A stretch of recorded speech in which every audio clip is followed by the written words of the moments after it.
Hello दोस्तों, welcome to अड्डा 24/7। मैं आपकी होस्ट, आपकी दोस्त, आपकी मेंटोर रितिका स्वागत करती हूं आपका इस वीडियो में, जहां हम बात करेंगे state Bank of India CBO officer की सैलरी के बारे में। लेकिन सैलरी पे जाने से पहले पेपर निकालना पड़ता है, तो ऑफ कोर्स मैं आपको एलिजिबिलिटी और एग्जाम पैटर्न पहले बताने वाली हूँ।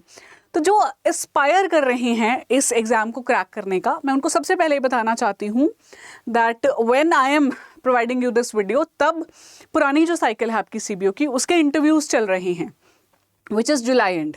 इंटरव्यू का रिजल्ट आ चुका है और इंटरव्यू चलने वाले हैं। तो जुलाई और अगस्त तक अगर आपने तैयारी नहीं शुरू की अपनी, तो आप लेट हो जाओगे, क्योंकि कंपटीशन अच्छा खासा है। बहुत सारे कैंडिडेट्स हैं जो लेटरल एंट्री पाना चाहते हैं, स्टेट बैंक ऑफ इंडिया को ज्वाइन करना चाहते हैं। तो तैयारी की रफ्तार उसी हिसाब से बनाना, कितने मंथ्स बचे हैं आपके पास। ठीक है, जुलाई अगस्त बहुत ही अप्रोप्रिएट टाइम है, इससे लेट एक्चुअली हो जाएगा। और वीडियो की शुरुआत करने से पहले रिक्वेस्ट करूंगी आप लोगों से, हमारे चैनल को ज़रूर सब्सक्राइब करिए अगर वीडियो अच्छी लगे, लाइक कीजिएगा वीडियो को, और हमारी मोबाइल एप्लीकेशन डाउनलोड कर लीजिए। बहुत अच्छा कंटेंट मिल रहा है वहाँ पे आपको, फ्री भी और पेड क्लासेस तो वैसे ही वहीं से मिलेंगी।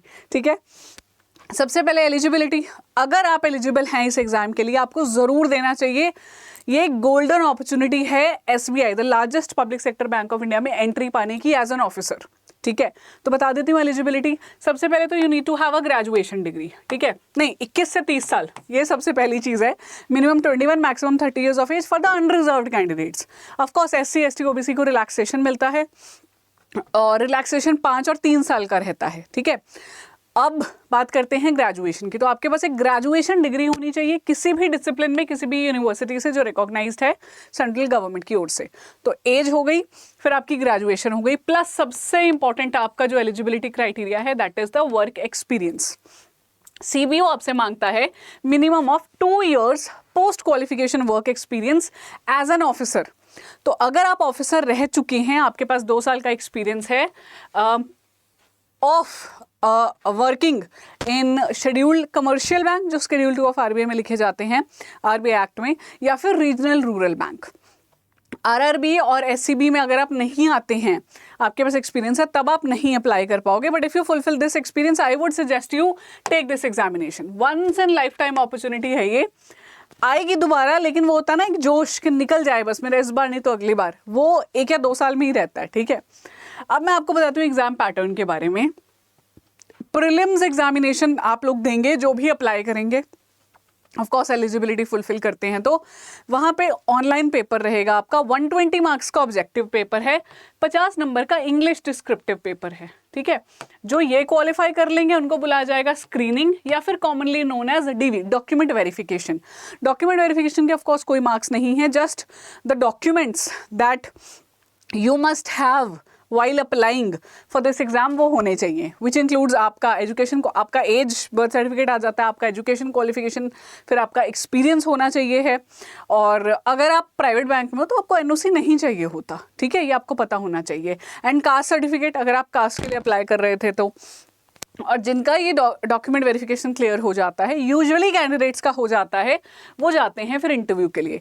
नाउ इस स्टेप को इसलिए बीच में रखा हुआ है क्योंकि बहुत बार ऐसा होता है कि बच्चों के पास एग्जाम के पूरे डॉक्यूमेंट्स हैं नहीं, और उनका प्रीलिम्स ले लिया, इंटरव्यू ले लिया, ज्वाइनिंग आ गई, एंड देन दे से अब तो हमारे पास डॉक्यूमेंट्स हैं नहीं। इसलिए डीवी को बीच में रखा है कि इंटरव्यू से पहले दिखा दो भैया अपने डॉक्यूमेंट्स। ठीक है, आई वुड एनकरेज यू अपने डॉक्यूमेंट्स पहले ही सही रख लें। कोई कंफ्यूजन है, कुछ भी है, हमारे मेंटोर से पूछें, मुझसे पूछें, हम आपको गाइड करेंगे। ठीक है, पर ऐसा मत करो कि ठीक है बाद में देखा जाएगा। डीवी में रिजेक्ट हुए हैं बच्चे। तो उसके बाद आता है जी इंटरव्यू, 50 नंबर का आपका इंटरव्यू रहता है। तो ओवरऑल प्रीलिम्स और इंटरव्यू के नंबर मिला के आपकी फाइनल मेरिट लिस्ट बनती है।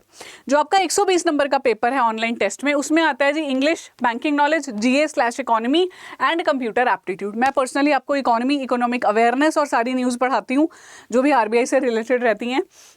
यहाँ पे सेक्शनल टाइमिंग है।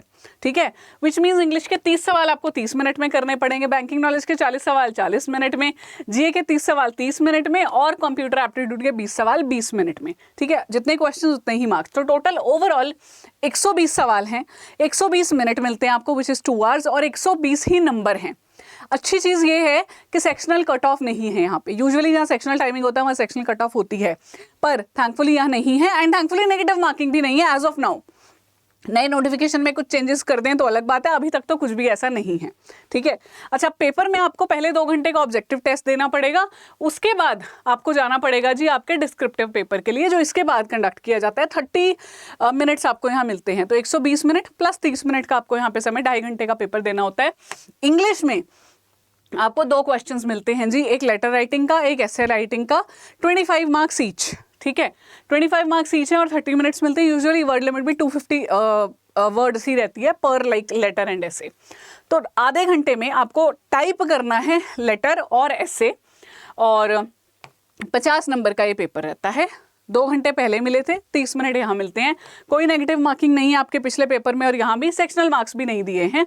ओवरऑल आपके 120 प्लस 30 में से नंबर देखते हैं, 150 नंबर कितने आए, उसके बेसिस पे आपको बुलाया जाएगा डीवी के लिए। फिर डीवी आपका क्लियर हो जाएगा होपफुली, फिर आप जाएंगे इंटरव्यू के लिए। इंटरव्यू अब जो है वहाँ पे आता है क्लियरली कि आपका यहाँ पे इंटरव्यू लिया जाएगा, जो उसके मार्क्स कैलकुलेट किए जाएंगे, ऐड किए जाएंगे और फाइनल लिस्ट आएगी। नाउ यहाँ पे क्लियरली लिखा है कि आपको सेपरेटली ऑनलाइन टेस्ट और इंटरव्यू में क्वालिफाई करना है। यानी इंटरव्यू में आप कम नंबर अगर लाओगे और क्वालिफाई नहीं किया, जो भी उन्होंने अपने कट ऑफ डिसाइड की थी, जैसे ऑब्जेक्टिव की अलग से कट ऑफ आएगी तो वो आपको फेल मानेंगे, यानी दोनों की अलग अलग कट ऑफ आएगी। एक और खास बात है, ऑनलाइन टेस्ट के जो आपके नंबर हैं, जो आपके यहाँ पे इन्होंने कहा 170 नंबर हैं, वो कन्वर्ट किए जाएंगे 75 की रेशो में, और इंटरव्यू के जो मार्क्स आएंगे 50 में से उसे कन्वर्ट किया जाएगा 25 की रेशो में।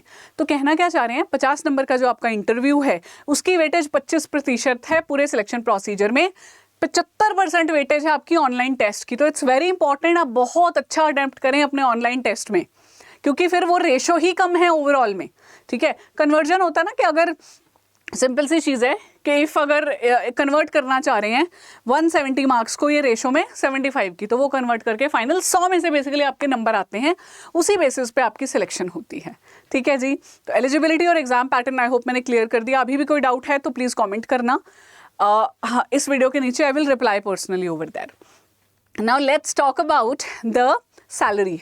तो स्टेट बैंक ऑफ इंडिया में जब आप सीबीओ बन जाते हो, सर्कल बेस्ड ऑफिसर बनते हो, तो आपकी जूनियर मैनेजमेंट ग्रेड स्केल 1 रहता है, जो स्केल है, और 6 महीने की प्रोबेशन रहती है। यूजुअली एक टेस्ट लिया जाता है 6 महीने के बाद, and then you become the final, like you know, अब आप ऑफिसर सीबीओ बन चुके हो और 10 से 12 साल वहीं आपकी पोस्टिंग आने वाली है।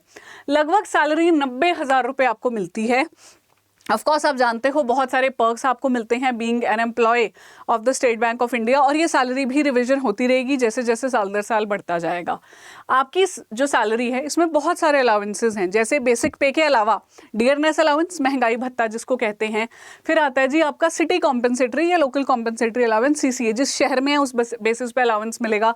हाउस रेंट अलाउंस मिलता है, मेडिकल इंश्योरेंस मिलता है आपको आपकी फैमिली को, ट्रैवलिंग अलाउंस, पेट्रोल का खर्चा, लीज, रेंटल, पीएफ आपका ऑफ कोर्स कटता है, फिर आपकी कॉन्ट्रीब्यूटरी पेंशन फंड जो है उसमें पैसा जाता है।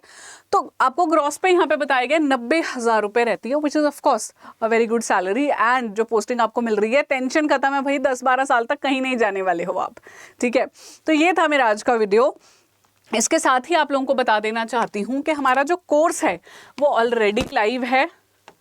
आपने अगर अब तक इस कोर्स में एनरोल नहीं किया और आप सोच रहे हो अच्छी तैयारी करने की, तो फिर कुछ गड़बड़ है, अलाइंड नहीं है चीज़ें। हमारा कोर्स, आई कैन प्राउडली से that Adda has been able to provide the maximum selections in the previous years, and we provide the most comprehensive, the most integrated batch, and of course with the best faculties, जहाँ पे आपको सिर्फ यहाँ तैयारी नहीं करवाई जाती बल्कि सिलेक्शन भी दिलवाया जाता है, आपको इंटरव्यू को भी ध्यान में रखा जाता है, सारे एक्सपर्ट्स यहाँ रहेंगे, and of course I will also be there. तो आप इसमें जल्दी से एनरोल कर लीजिए। मेरा कूपन कोड है Y754। आप हमारे जब ऐप पे या वेबसाइट पे जाएंगे तो इस कोड को यूज़ कीजिए, बहुत भारी डिस्काउंट मिल जाएगा आपको, ठीक है दोस्तों। Thank you, all the best to you. कोई डाउट है नीचे कमेंट कीजिए, नहीं है डाउट तो वीडियो लाइक करके जाना।